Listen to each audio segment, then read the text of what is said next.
If you recall in the last training, we kind of went through a lot of like rent roll uploading and importing and unit mix, right? And we kind of briefly touched on the renovation plan portion of it, but we didn't get into detail.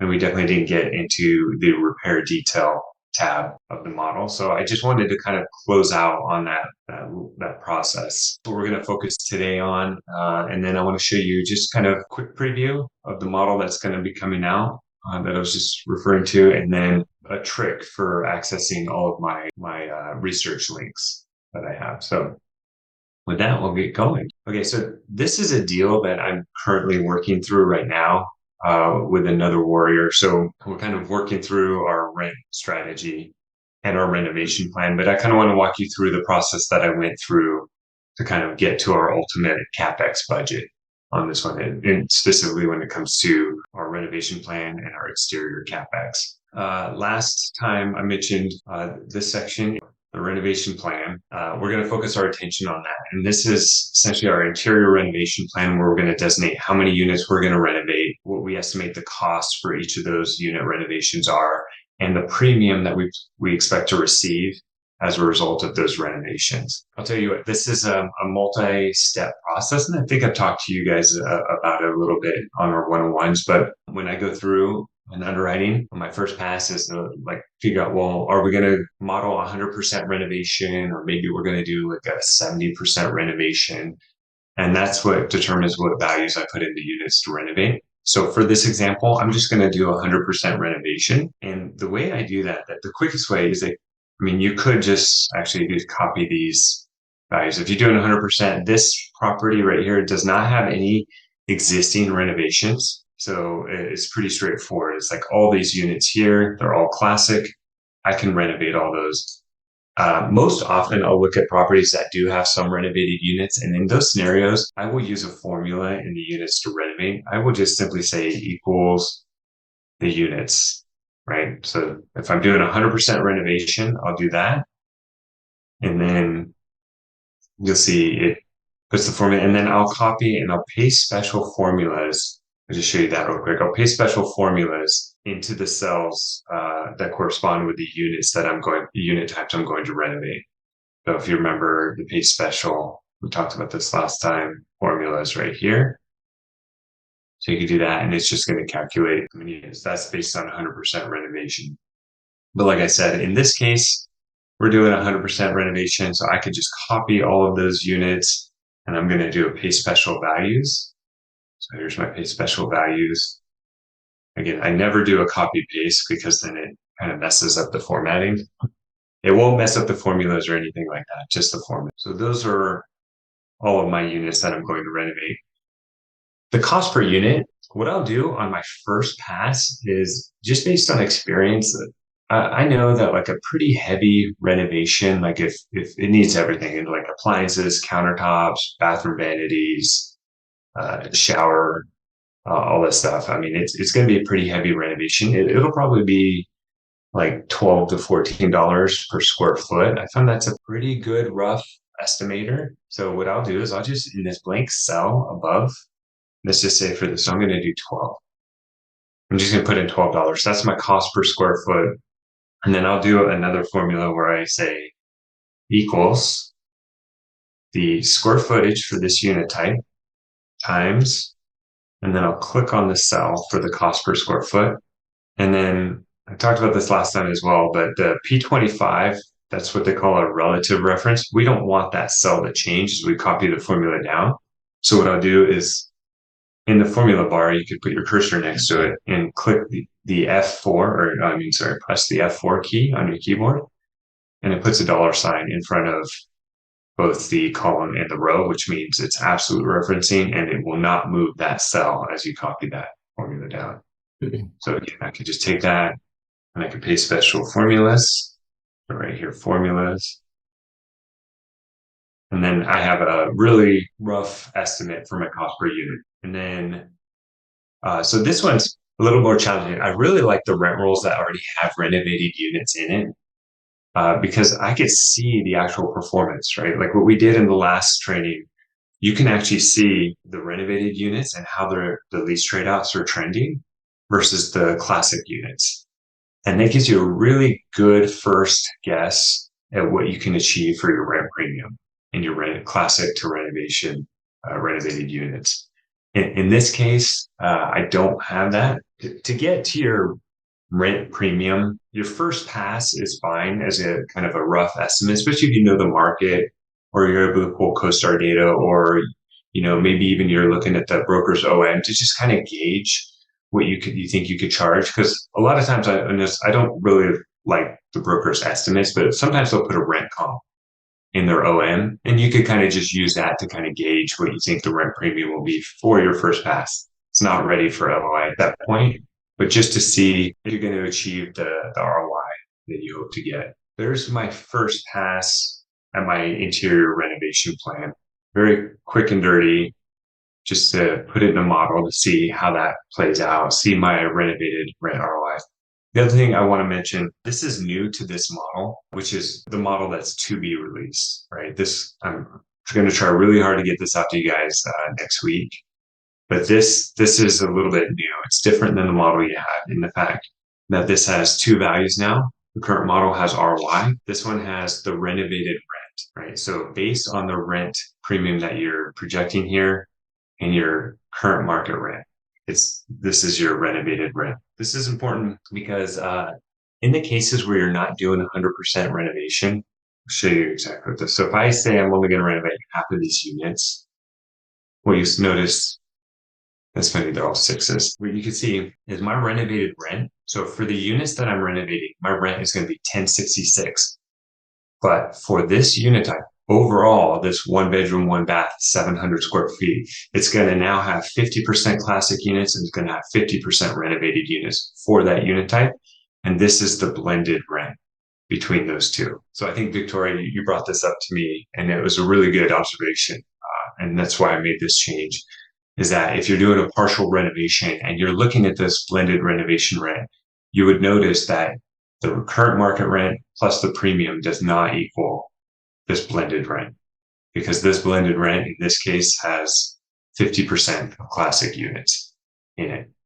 Now, when you go to 100% renovation of that unit type, your renovated rent will equal your blended rent because you're turning all the units to renovated. That's awesome. I like how you did that. Yeah. I have to get creative to try and fit it in this fixed number of columns, but that's why I combined these two, the ROI and renovated rent. I'm going to pause right there. Any questions on that? I think all of you guys. Craig, I got one question, man. You said typically you're renovating these units around $14 per square foot, $12 to $14 a square foot. Is that, I'm sorry, I missed this part. Is that a full blown renovation? New countertops, new cabinets, new light fixtures, everything? Yeah, and it's so yeah, it is. So in this situation, because I should have prefaced this, like you got to really understand your renovation plan, look at the OM, understand what needs to get changed out, right? Understand the level, right? If you're looking at a C asset and you're really only going to just paint a couple cabinets and replace some flooring, like pretty light stuff, it'll be a lot less. So you just got to gauge your renovation. But for like a really heavy renovation, I mean, depending if you're ripping out cabinets, it could be much more than $12 a square foot. So it's very asset specific, and it's also market specific. So this is for this particular deal, this is how I initially underwrote it. And now I'm working with the lawyer that's actually has assets in this market. He thinks we could do better on the renovation than what I had initially underwritten. And that's kind of the second step that we'll get into in the repair detail. $12 a square foot, kind of an average number. It's I would say maybe it's for a heavy lift, but maybe not to the full extent of a complete, Yeah. Okay. Yeah. I would say this is probably like a medium to high reno. This isn't going to go all out class A. This would probably be like maybe put in stone countertops, probably just refacing cabinets, right? Not ripping out cabinets, flooring and stuff. And this is just the first step, just to see how the deal looks. And then if we think that has traction, then we're going to go through the next step, which is the repair detail, like getting really detailed about what you want to do to each specific unit type, and that will generate a new cost for you. And then you can kind of measure to see how far you were off in your initial estimate. Got it. And then, is there a certain amount of units that, it looks like we're renovating 200 units here in this scenario. Is there a certain number of units? I mean, again, I understand that it depends on who the contractor is, but certain amount of units that you think you can take down in a month. I think we mentioned maybe 4 or 5 in a month before. I don't know if you would. Yeah, That was. I mean, yeah. So it's so specific to the asset and the members of your team and your property manager.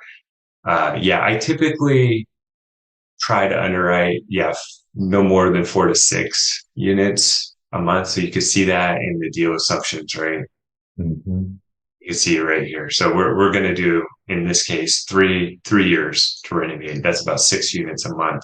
Now, I've talked to warriors who own their own contracting company and are willing to just go really hard at the renovations, and they feel like, I just talked to somebody, he felt very confident he could do 15 units a month Mhm.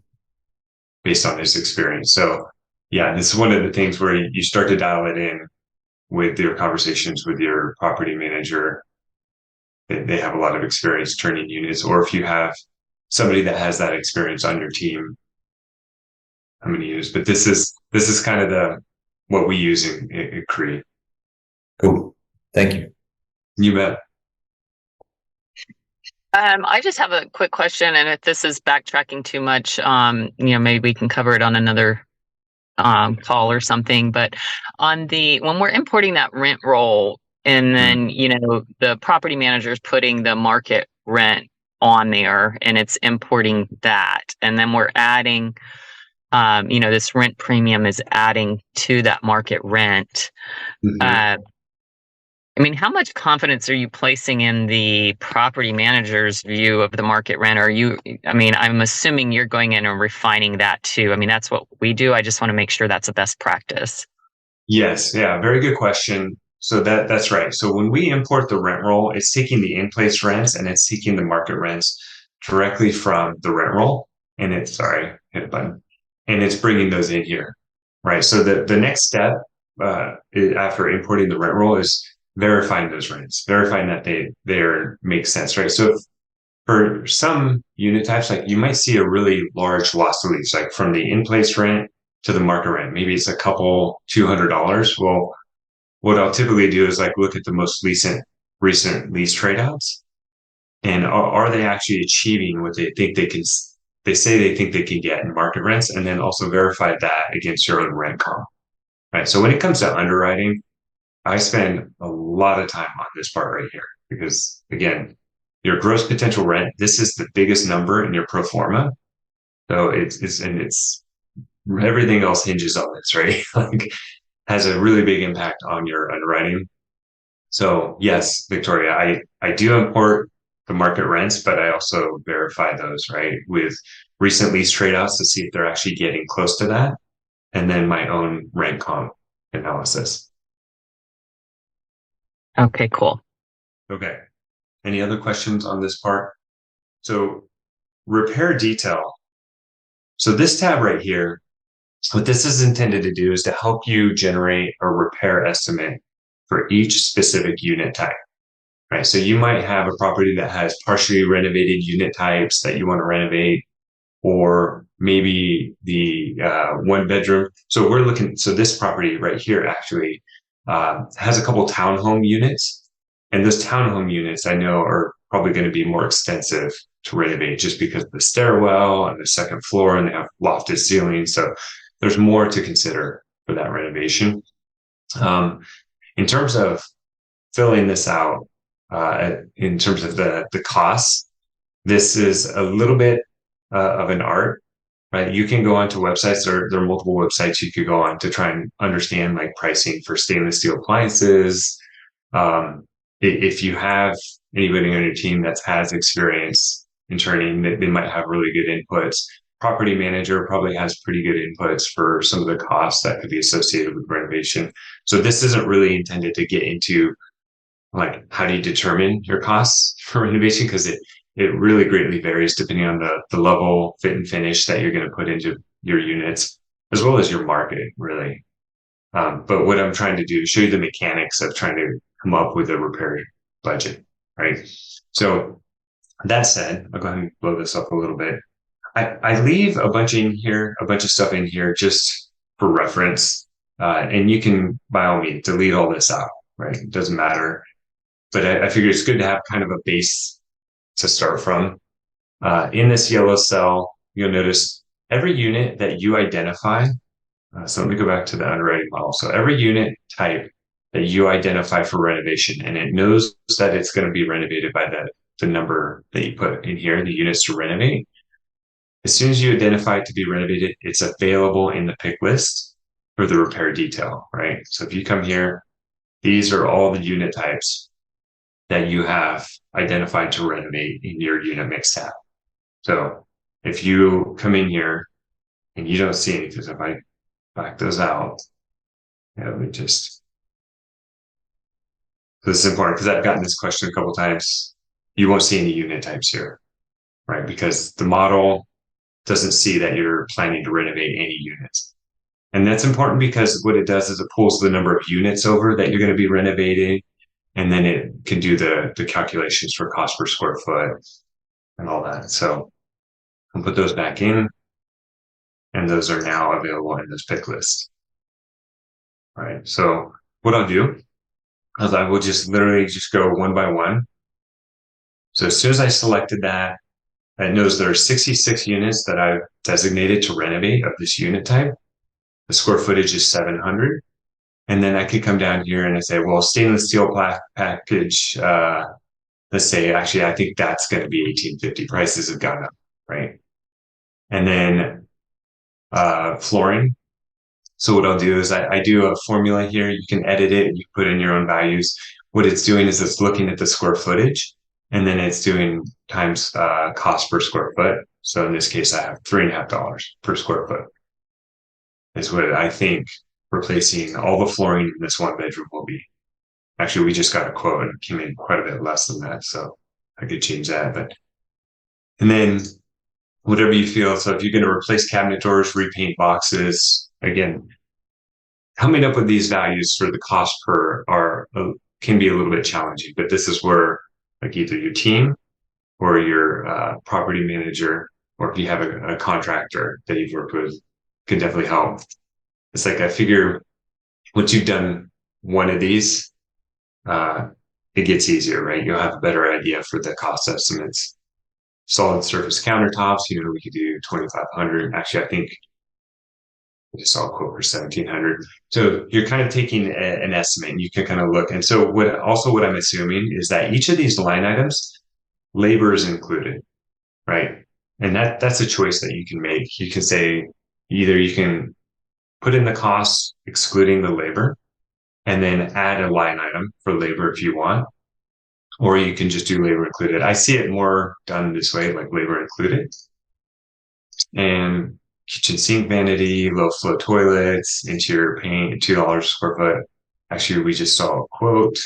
We're gonna go $1.25. Right? And then I tend to update the labels, right? Because I want to make sure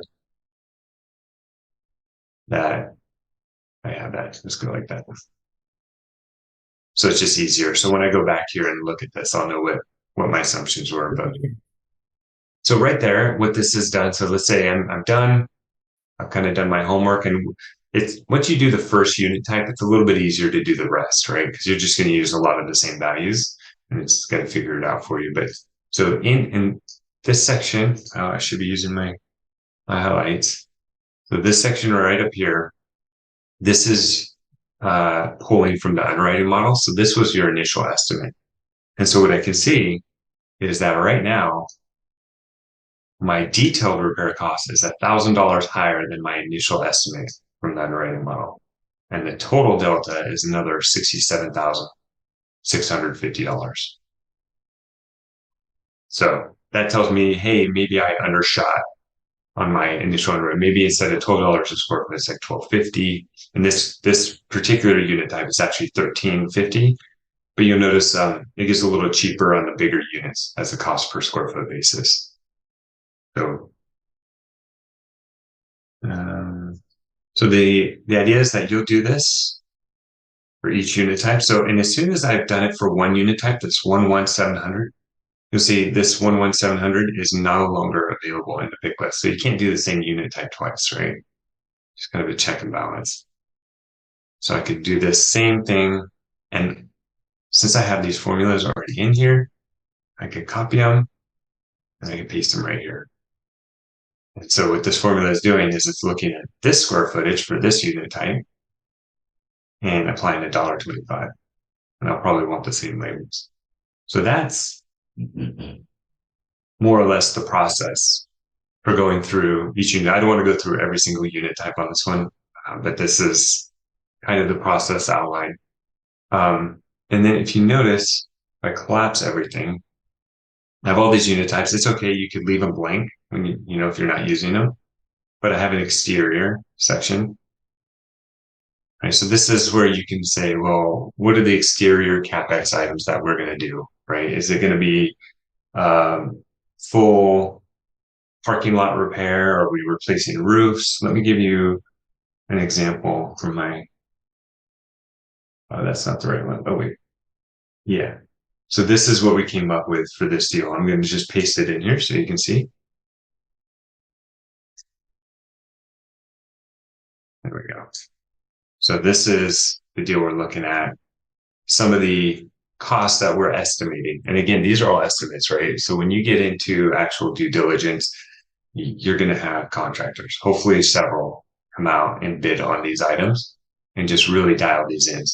But these are just kind of our general estimates for all the things we want to do. And then at the end of the day, we always add a contingency on top of the entire repair cost. So yeah, we got a lot of things that we went through, and we're still in the process of refining all this. But what you can see down here is, let me put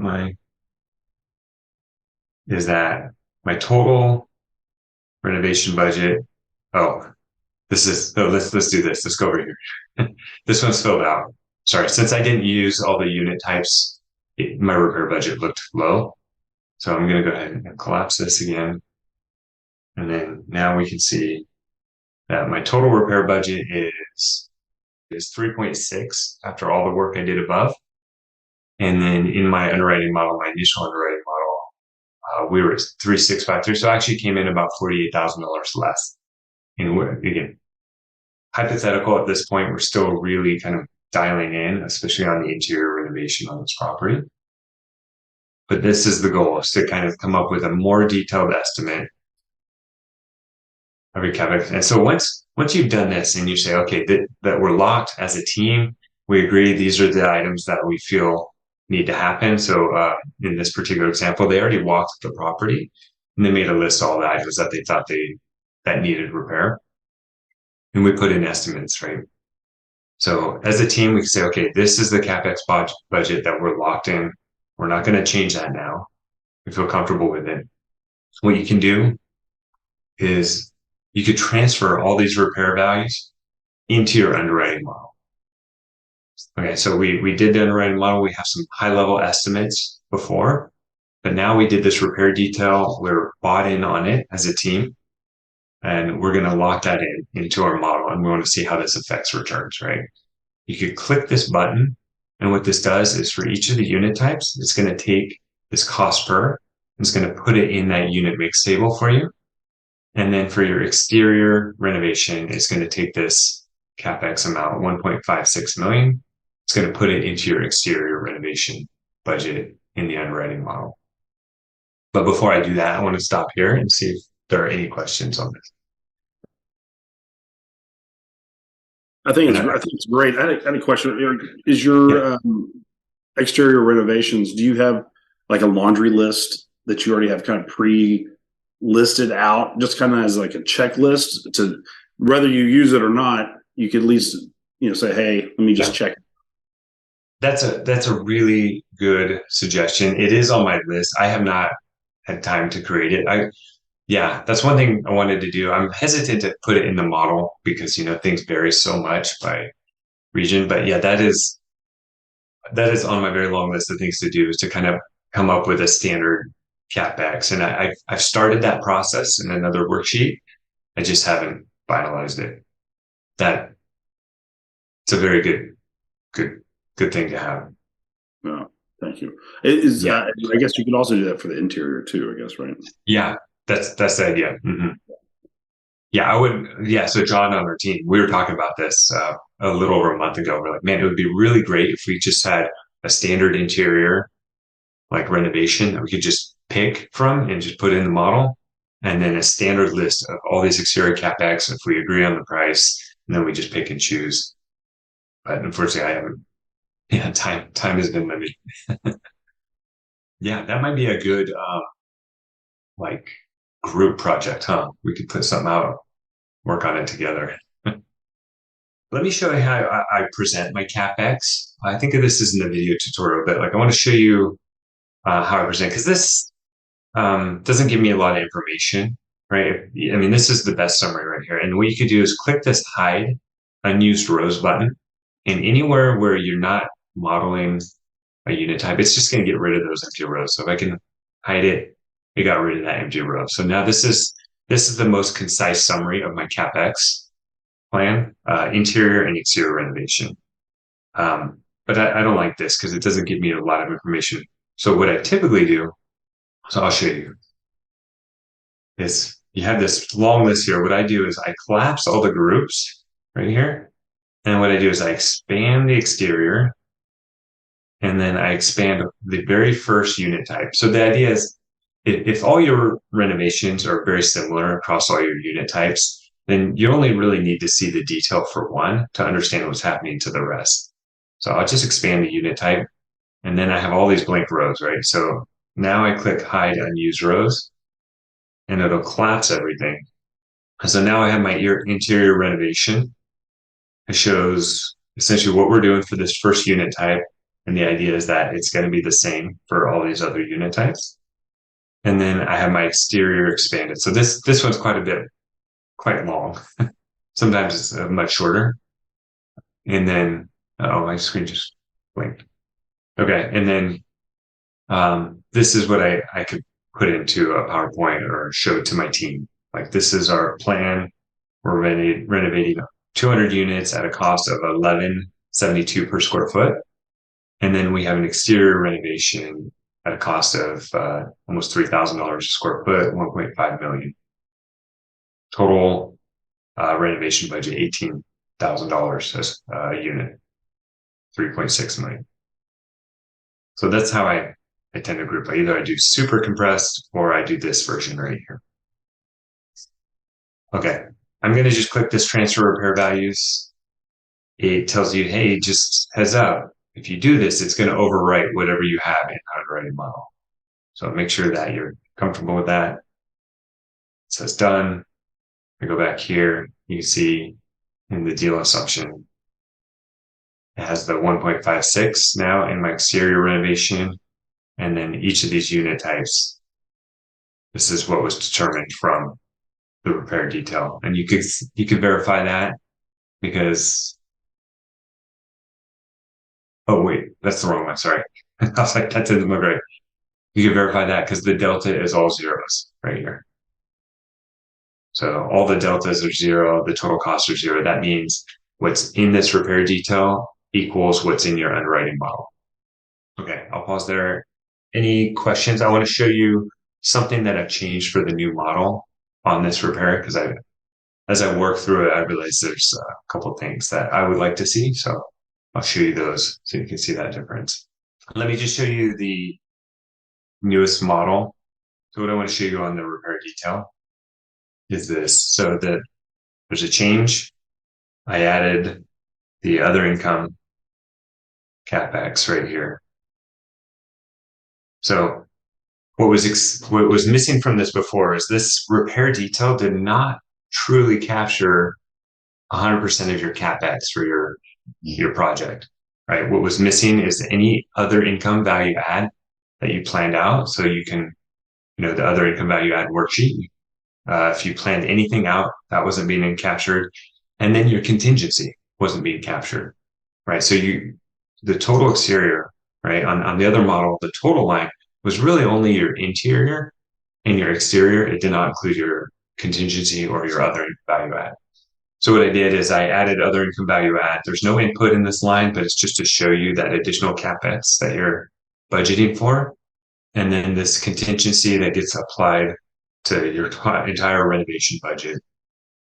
And now when you transfer from this tab to the model, it will also replace your contingency with whatever percentage you have here.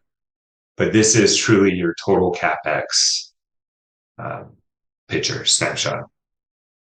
So just wanted to show you that. And then Paul, just to touch on this. So we talked about how do you know when you are ready to submit an LOI.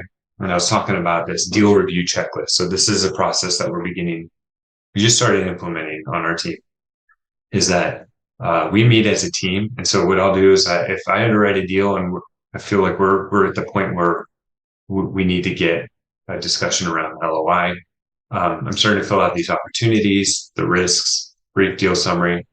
And then what you see is there's this underwriting summary. So it just has all the things, right? In a brief format, all the key things that we tend to talk about or look at. And then we'll just literally go through, okay, initial deal screening, right? What is whisper price? A lot of these are just check the box, make sure that we all see that our offer price is 16 and a half. Okay. That might be reviewed after the other ones, but what is the age? Are we just make sure that we're all having these conversations. We're checking all the boxes so we're all on the same page. And then the financial analysis, this is important, or the in-place rent growth. This is one that we've forgotten to talk about a couple of times where hey, are we aligned on the rent growth projections for this asset, right? This is what's pulling directly from the underwriting model, but let's make sure that we're all in agreement that we think this market can achieve that. Same thing with expenses. So it's just going one by one, documenting any notes, and then capturing any key decisions or action items required after the meetings so that we are perfectly clear on this deal. So this will be in the new model. And again, I think I showed this in a previous training, but it has this copy deal summary, and it's just copying this deal summary right here. It takes forever on Zoom for some reason. All right. It's just a Zoom thing. So now I have this deal summary. So if I go over here, you can see it's an image of the deal summary that you can just paste in an email or anywhere. So not entirely intended to replace the summary sheet. There's a lot more information in that summary report. This is just the highlights of the underwriting, pretty much all the most important things without getting into too much detail. Nice. Yeah, I think it'll be good. Yeah, I've made a lot of changes in this new model, but this is probably one of the biggest. A lot of little changes, some formatting changes, nothing that impacts the flow of the model or the underwriting. This tab, as with pretty much every tab in this model, is optional. But hopefully, my goal is this replaces that other deal review tab. The deal review tab that automatically checks off everything for you, or no? Are you thinking about the process tab? This one? Yes, it's not replacing that, is it? No. No, this one is just informational only. There's no input. It's just a process tab. Yeah. So, the one I'm talking about. Let's see. The deal evaluator. Yeah, deal evaluator. I don't think anyone uses this. It was a little bit. It was an attempt, but I don't think it was helpful. I didn't find it very helpful, at least. I think having those process tabs, right? Process, just quick check, are all the inputs made, right? And then this is the review. And then you could just check everything off. So yeah. So just so you know, I'm not deleting the deal evaluator just yet. I'm going to hide it.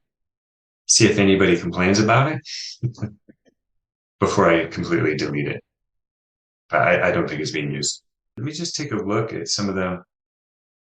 So these are all the enhancements that are coming out in this recent model, this new model. Yeah, I don't think there's any really big ones. Yeah, I think we covered them. So it's really adding that renovated rent in the unit mix table, the deal summary, the copy, the deal summary. That button is in the DRC, but it's also here at the top right. So this copy deal summary, we just take a snapshot of that, the deal summary on the DRC tab. And then this renovated rent ROI. These are the big ones. I did add down here just a unit mix summary because sometimes I'll be looking at like a big unit mix and I'm like, well, I wonder what percentage of 1 bedrooms or 2 bedrooms this constitutes. So I just put a formula here to calculate that. I think you also updated the month to month versus. Yeah, that's a good point. Yeah. So in the rent roll input, very good point. Yeah. It's the optional field to map. So I included a month to month mapping field in the rent roll input. And what this can do is in the rent roll summary, you can see there's a month to month column now.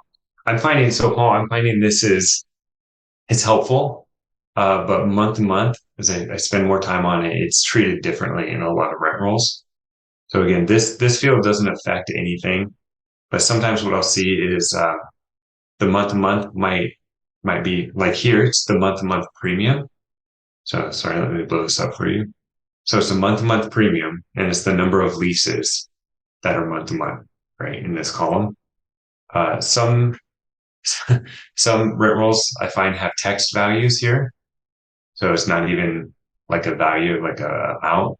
And some are putting the entire rent amount in this column as well, right? So they have this in-place rent, but they'll put a month-to-month rent instead of just the additional premium they're charging in addition to the in-place rent. So use it cautiously, but like again, it's not impacting the rent roll or the underwriting model. It's more informational at this point. But just be aware that depending on how the rent roll is, the data could be helpful or it could be totally useless. Yeah. And thanks for that suggestion.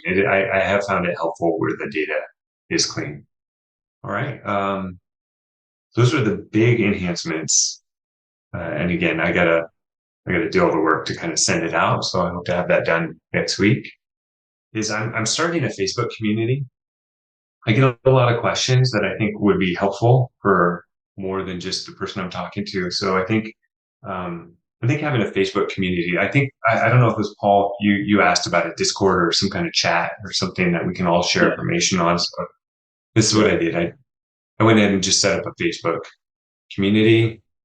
I'm going to send this out in an email soon, probably this weekend, and just say, hey, come over here. You can like it or follow, and then just start dumping your questions here. And then I will also, like any kind of product releases, I'll send the email out, but I'll probably also post it on here. And the other thing that I'm working on is just doing short videos on just quick tips, right? So I've still got to upload one of them. I have the goal seek one. I'm going to upload it here, but I have a list of short videos that I want to start creating, put in here. So I'll start uploading those. Yeah. So thanks for the suggestion. It's what got me thinking about like, well, how do I communicate more to the audience? And I think this will work. All right. I think that's all I have today. Any other questions? Anything you want to talk about before we end the meeting? Yeah, I guess one question. Whenever you start putting together your decks, is there a certain sequence you like to pull from the underwriting Excel spreadsheet? Is there a certain data that you like to pull and prioritize in a sequence? Yeah, that one's very personal too, right? You'll see people do it differently. Yeah, so for CRE, like they have their deck, and so we're just fitting into that. And as of the way it's laid out is we're probably not putting anything directly from the underwriting model into that deck. They have their own format that they like, so we're transferring values. I think it's interesting because like I see some decks that have almost no information. They post the returns, but they don't show you the pro forma or anything like that. I think for CRE, they still show the pro forma, at least in the last one. So, and to be honest, we haven't gotten into a deal for over a year now. So that's kind of predates the MFA. So Yeah. it remains to be seen what we use actually from the MFA. But Yeah. yeah, it's all personal preference, how much information you want to show, what you want to show. I think like I'm personally a little bit excited about putting together a deck and putting in my scatter plot. I really like that scatter plot graph a lot. Oh, and that's another enhancement that I made just to show you real quick, the scatter plot. So one issue I was having with the scatter plot is I was putting the apartment name. I was putting a lot of information. It got the scatter plot, made the scatter plot very busy. So now what I'm doing is I'm concatenating the apartment name with the renovated column so that you can see in the scatter plot, it's a little cleaner. So I'm just showing, oh, sorry for the scrolling. So I'm just showing the apartment name now and a dash R if you designate it as renovated in that table. So it's just a little bit cleaner. So you'll see, because before it was like bedroom, bathroom, renovated, miles from, there's this label right here, which was way too busy for this chart. So I just simplified it.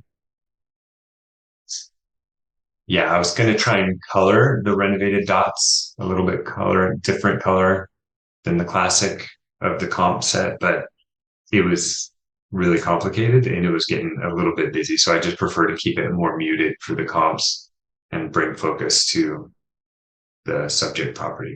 As always, any questions, let me know. Like I said, I'll be shortening this video as much as I can. I'll post it, send out an email. You'll also be getting an email about the Facebook group. And yeah, I'm trying to streamline things too, because I send these emails out to register for this training.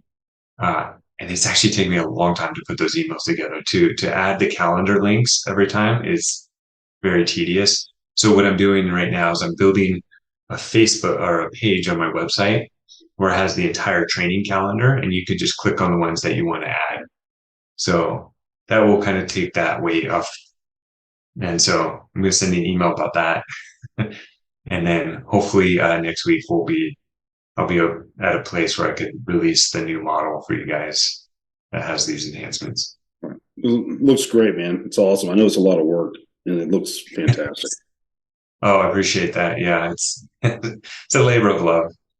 The last thing I forgot to mention this. So I don't know if you guys have downloaded the MFA Add-In, right? I think some people, if you're working on a work computer, sometimes their IT departments are blocking the add-in, which is fine, right? And the add-in is just intended to help you to download files and then to give you a few resources, right? But some people don't want to do the Excel add-in, which I don't blame them. So there's a little trick that I wanted to share. This is going to be one of my quick hit videos, but if you go to app, if you just type in app, MFA-underwriting.com. So let me just bring this to center so it fits on the screen. So at MFA-underwriting.com, this is my add-in. So my add-in's built as a web app that then opens in Excel. So you can actually open it on the web. And the real benefit, I think, of doing this is that the add-in has all of my hyperlinks, right? So I've been collecting hyperlinks for research for more than 2 years now, right? And so what I do is anytime I find a really neat hyperlink, I add it to my add-in so that this is my record, because I was doing my bookmarks and my bookmarks were getting so messy and I couldn't keep track. And so that's what I do. So in the add-in, there's this helpful website link. And in the web version of the add-in, you could still download all the files here if you want, right? But the real benefit, I think, is this links. So in the links section, I do my best to try and categorize my links, and then I add descriptions for all the links. So you can see I have demographic data, crime, market reports, newsletters, articles, lookup and informational. And so you can search up here if I want to find all the links that have anything to do with crime, right? Some of them might be categorized like best places. I categorize in demographics, but there's some crime information. So I also tag it for crime. And then if you hover over it, you could see just a quick description. In this one, I have it favorited, so I put a star. Or if you just prefer to browse, right, you could click on demographic data. These are all my sites that I have either I've used in the past or I may use sporadically or I use frequently for crime. So it's just a resource of links. And then once you go through any of these and you favorite them, and the one that I find more useful is like look up an information. There's this apartment loan store. Man, he's got like all kinds of loans for multifamily listed on this website and what the current rates are and all this stuff. So you can kind of use this as a gauge. Chatham Financial is a really great site for seeing like where they think the rates are trending. FEMA flood map. We got property tax lookup, insurance. Right, so this is really high level insurance quote like rates by region, stuff like that. So once you go through and you favorite, you can come down and click on the star. And then these are all my favorites that I use frequently, right? So a lot of these I have committed to memory now because I use them all the time, but sometimes I forget that I use Place Explorer or whatever. So just a resource if you want. Since you guys all use the model, all you got to do is just log in to use it because I do require to log in because you are able to download. It authenticates with your account on my website. So you could download the models that you have access to. Yeah. So I just wanted to give you that heads up. I'm going to make a quick hit video on this. Just, I think this is the value here for all these links. Very Okay. cool. Yeah, it's awesome. Cool. Yeah, have fun. Yeah, and if you see a link or if you recognize that a link is missing, by all means send it over. It takes me 2 seconds to add it in. Okay. Cool. Yeah, we finished on time today. Right on. All right, guys. Well, thank you for attending. Thank you for your participation. And I hope you guys all have a great weekend. Thanks, Greg. You too, man. Thanks, Craig. Thanks. Thank you, Craig. Yeah.